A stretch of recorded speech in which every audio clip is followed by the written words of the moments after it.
All right. Thank you so much. So it's the first panel of the day. Let's make this fun, and it's going to be a very necessary conversation. I'm going to reintroduce our incredible panelists. We have Dr. Mamphela here, co-president of the Club of Rome. We have Shnayder of Tuesdays for Trash, and we have Morgan Desprez from Executive Director, European Climate Foundation. Welcome, everyone. Thank you so much for being here. Thanks for having us. All right, so as I said, it's the first panel, so we're going to start with a very hard-hitting question, but a very necessary one. Why is social justice pivotal to the climate movement and to a just transition? And we'll start with Dr. Mamphela and then go down the line. Dr. Mamphela? Well, we often think of matters social and human not as important, particularly as technology people. But I have news for you. Without social justice, there cannot be the kind of transition and transformation that we need to have an Earth that is a safe place for humanity. So humanity's future lies in global equity so we can have a healthy planet. We often think about justice as something that is important only for the vulnerable, the poor, the women, those people who are excluded. I have news for you. Social justice is important for each and every one of us as human beings. There is unanswerable evidence, including an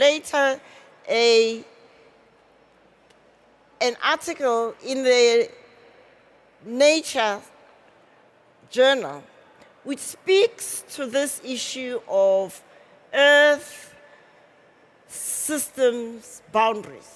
We have already crossed those 7 of the 8 boundaries. And the only way we can get back to a safe operating space is to make sure that we are inclusive, not only in terms of what we do about climate change, but that we have inclusive socio-economic systems.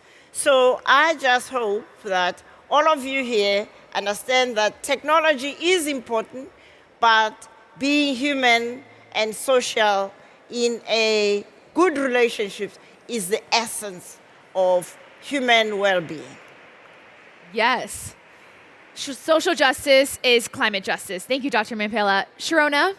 Yeah, I think that what's important to recognize is that climate change doesn't discriminate, and economics unfortunately do. So even though the consequences of the climate crisis are going to affect us all, not everybody has the resources and the capacity to be able to withstand or adapt to the changes we're going to see. So it's really important to make sure that no one gets left behind. And as someone who has come from very marginalized backgrounds, I have unfortunately had to experience the fact that these things become a reality for people. I grew up seeing flash floods in my community, and it became something that was normalized when in reality no one should have to get used to extreme weather events. So it's really important to recognize and uplift those voices and make sure that when decisions are being made that affect their livelihoods, they're also present in the room.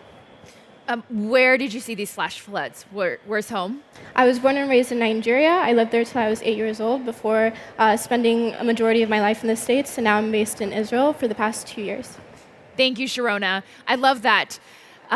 Climate change doesn't discriminate, but systems do. Yes. So we're impacted unequally. Definitely. Morgan, what are your thoughts? How is social justice pivotal to the just transition? Well, first of all, thank you for having me. I fully agree with what has been said before. So here at the GreenTech Festival, you must be entrepreneurs or business people, and you must be thinking, well, come on, who cares about social justice, equity? What matters at the end of the day is the figures, is the bottom line. This is what I need to consider. Well, guess what? I spent 20 years in the policy space, in a central bank, in Ministry of Finance, and the lessons I learned is that social justice and social impact is part of the policy package you need to have. Otherwise, it's not working. So it's not even a question of doing something that is morally good, but if you want something to work, if you want your policy package to work, you need to include that part in there. I can give you maybe one or two examples. You may remember, well, you may have heard I'm French, I'm from France, and you may remember what happened in France a few years ago, this Gilets jaunes, yellow vest movement. So at the end of the day, what happened? Well, simply there was a package of climate policy measures aiming at introducing carbon tax, but the way it has been designed didn't account at all for how people were impacted. It would be the same amount of taxes should you be in the middle of France with no public transportation options, or should you live in the middle of Paris? Should you have 2 or 3 SUVs, or should you have only one small tiny car? And of course, because of this, the feeling was that it was just not fair to request the same amount of effort for categories of people which were impacted differently. And in the end, the tax and the measures were simply dropped. So it didn't work. I could also mention another example that you may know, closer to here, Berlin, the discussion of the ban on gas boiler. Again, what do you see? You see that at the end of the day, those policy measures are having huge social and distributive impact on the households, and the way the fairness of the measures is being perceived was probably key in ending up where it is today. So the point I wanted to make is that my lessons learned is that it's not only a matter of being socially good or morally good or relevant, it's just as a policymaker or also as a business person, if you want to be successful, you need to take that into consideration in your business plan and also in the design of your policy measures. Otherwise, it's not going to work. Yes. Thank you, Morgan. It's not just about the bottom line numbers, right? So Sharona, I know we talked about this a little bit ago. What are some specific global disparities happening right now, and what role do grassroots movements play in combating that? Yeah, I think the thing that is most prevalent is the recognition and the media coverage of the work that is already being done by Indigenous communities, because oftentimes they have been doing this work tirelessly for decades, simply because they know it's the right thing to do, not because of the attention or recognition that they get. But unfortunately, without this recognition and the opportunities to be in spaces where they need their voices to be heard, there is no opportunities, and it's really difficult to access these rooms. And so I think that accessibility, funding, of course, is something that comes with accessibility. And so a lot of the world conferences that we see are really, really difficult to have the representation needed to actually help support and uplift the communities that are suffering at the front lines of the climate crisis. And it's really scary because that means that these people who are going to suffer first are not even given the opportunity to fight for their survival. And I think that it's really challenging to see innocent people who contributed very little to the crisis that we're seeing not even get an opportunity to be heard. Yeah. Thank you for mentioning the wisdom of Indigenous communities, traditional ecological knowledge. I think during the pandemic, there was the sentiment that, oh, humans are the virus. Look, nature's healing, humans are the viruses. And that's just not true at all, because systems are the viruses. Humans, Indigenous communities, have lived in harmony with nature for thousands of years before the Industrial Revolution. It's the systems that we currently live in that are the viruses. Yeah. Dr. Mamphela, you have something to add? Yes, I mean, as a commissioner on the Global Commission on the Economics of Water, we have just published a report in March called Turning the Tide.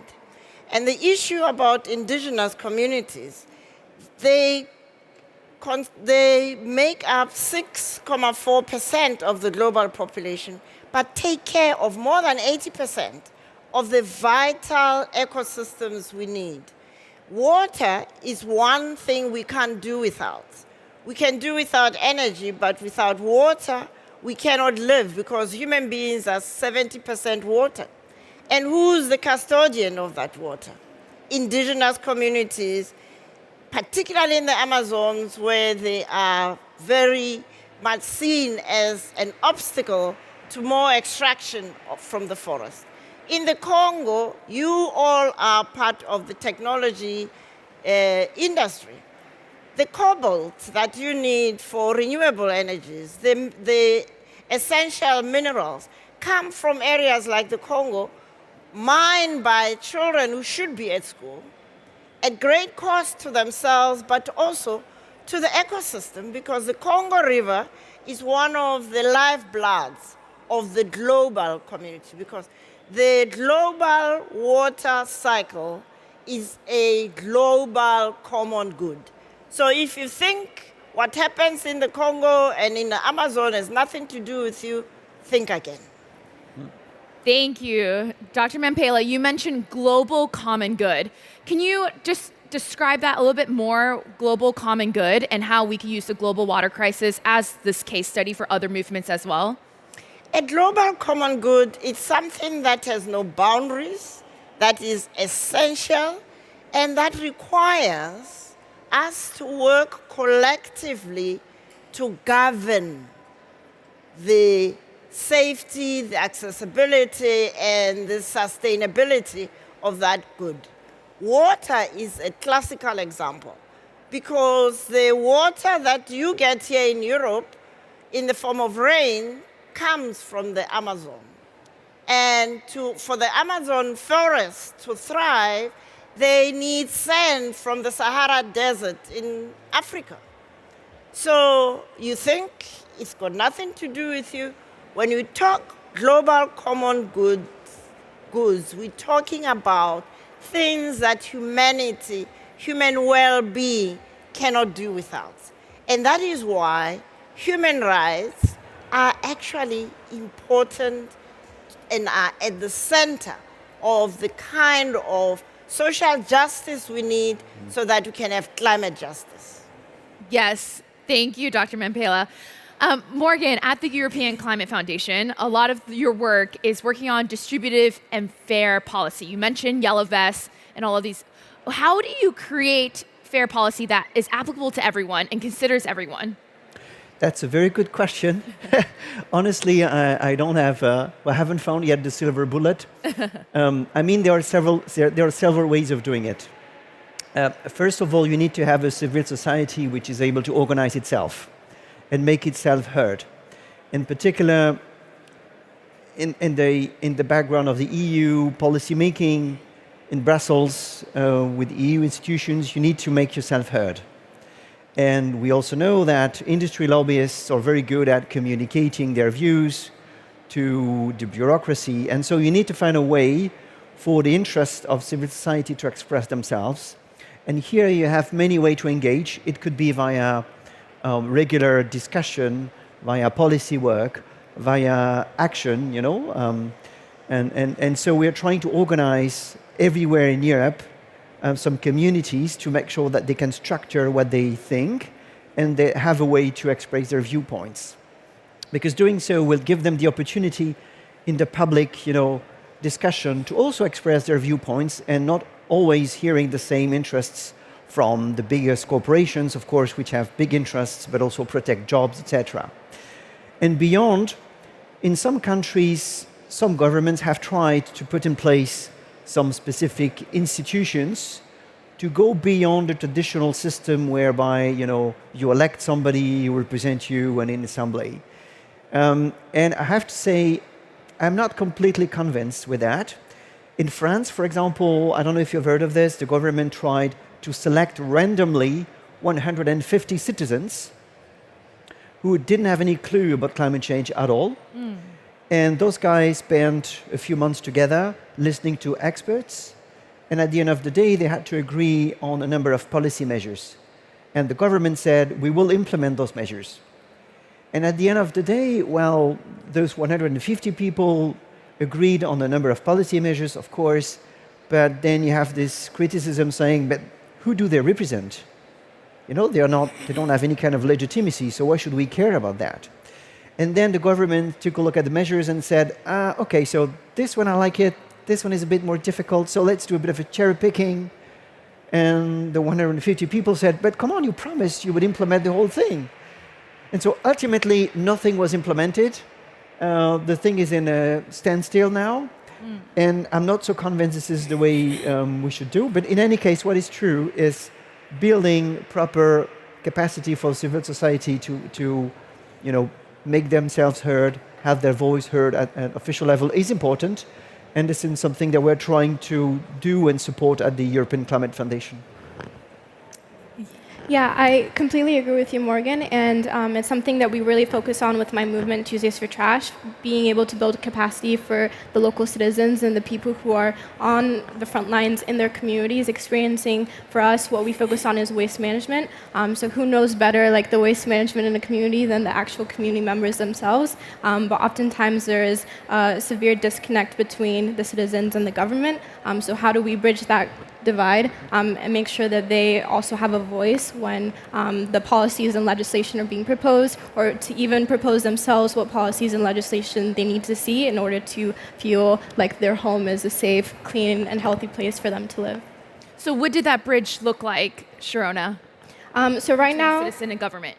Right now, I'll take our chapter in Tel Aviv, for example. I currently serve with the President's Climate Forum in Israel, and so right now they have 12 working groups trying to tackle different issues in the country. I focus on waste management, so we're proposing a new way of bridging government, municipality, and the local citizens to try and help the more marginalized communities, which are often the Arab communities, who unfortunately don't have proper waste management, and they also don't have any representation in the governmental systems where these decisions are being made.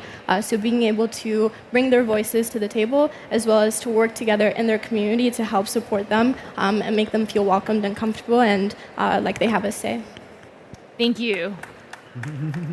Dr. Mamphela? One of the biggest challenges we face as a human community today is the lack of trust. Yes. If we are going to have this bridge building, the broader base of decision making, we need to invest in building trust. Trust doesn't happen because you legislate it. It happens because people meet to have conversations. And this is one thing we can also learn from indigenous communities. Indigenous communities operate on the basis of trust, and there is a lot that goes into that investment. Spending time having conversations, having eye-to-eye conversations is absolutely vital. So those 150 people, whatever good they came up with, they were not known, they hadn't made contact, nobody trusted them. So we must learn that very simple thing, because we know that there used to be this belief spread by Harding about the tragedy of the commons. Global commons can be governed for the good of every human being, but for us to do that, we need to build trust and accountability, which becomes a virtual cycle that makes sure that people believe because they see and they are consulted and their voices are heard. Dr. Mamphela, it's probably a little bit more human to us to build trust one-on-one, eye contact, accountability. But how do you do it from business to business? How do you build trust when it's groups of individuals, systems, from business to business? What does that look like? That looks like starting with every business has to have a trust-building process. And in that trust building, the way you build your teams, the way you communicate. We have today a so-called market that is completely faceless. And we have seen so many crises that came from that market because it's operating without accountability. The financial system particularly is a serial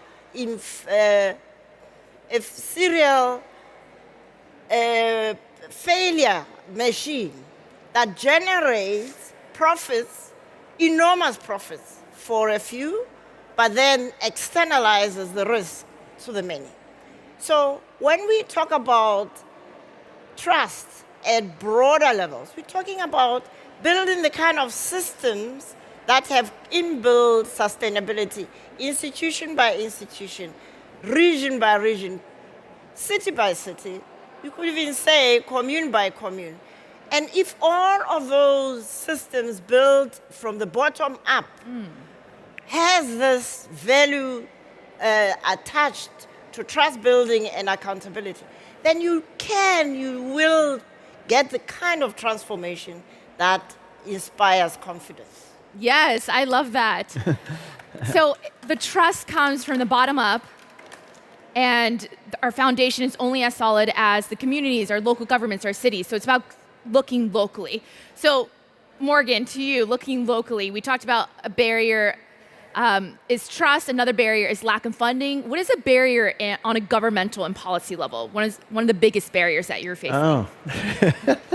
So maybe just before one point, I would like to react to what you said about the credibility of finance. And I mean, it's about credibility of green finance, but also credibility of green tech ecosystem. Because here you may hear in the activist sphere some people saying, what you're doing, guys, is only greenwashing. And what green finance is doing is only about greenwashing. And to a certain extent it's true, to a certain extent it's not true, but it's difficult to distinguish between those who are trying to do things really in good faith and others, because you have a lack of transparency, disclosure. You don't necessarily have the proper data.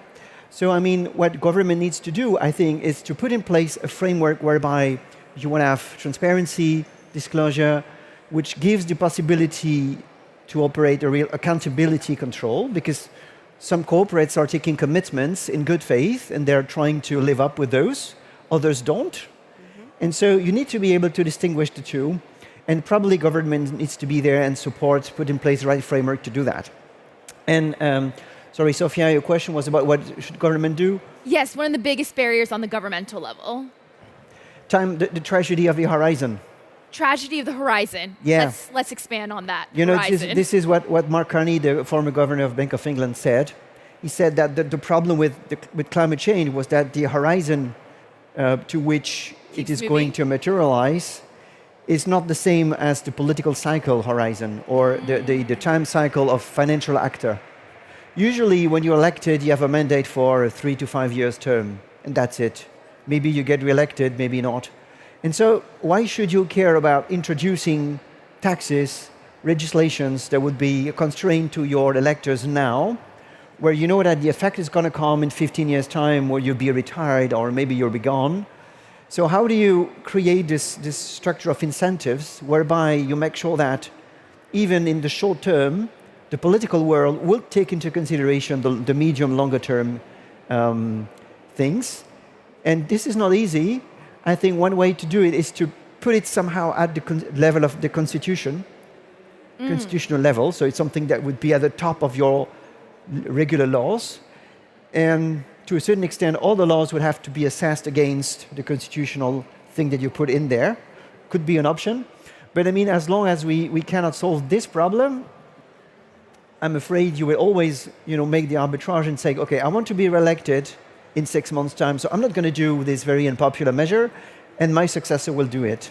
So you need to fix it somehow. Yeah, but Dr. Mamphela. yes, but the problem you are describing is because the governments have dissociated themselves from being human. Yeah. If they were showing up every day as citizens, serving other citizens, servant leadership is what's missing. And you cannot govern the commons on the basis of a constitution. I come from a country where the best constitution in Africa is failing because they have disassociated with themselves with the essence of being human, which is to treat yourself and others in a way that promotes well-being for all. That's the missing piece. Yeah. Sharona, I see you nodding your head as well. Yeah, I couldn't agree more, and I think it's something that especially people of my generation are really recognizing, that our leaders are in their positions for the power rather than the impact and the people that they're serving. And I think it's really, really important to emphasize that, not everyone gets to be a world leader.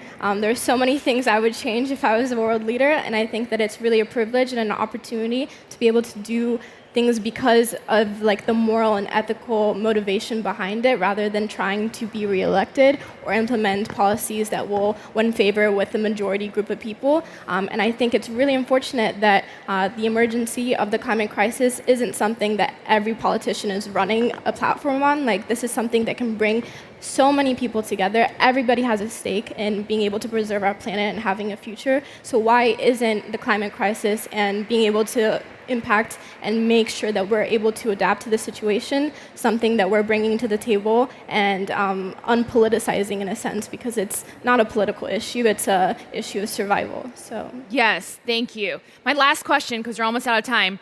Can you just please say a phrase or a sentence of something we could do today to take back to our businesses, to take back to our communities, our governments? Dr. Mamphela, we'll start with you.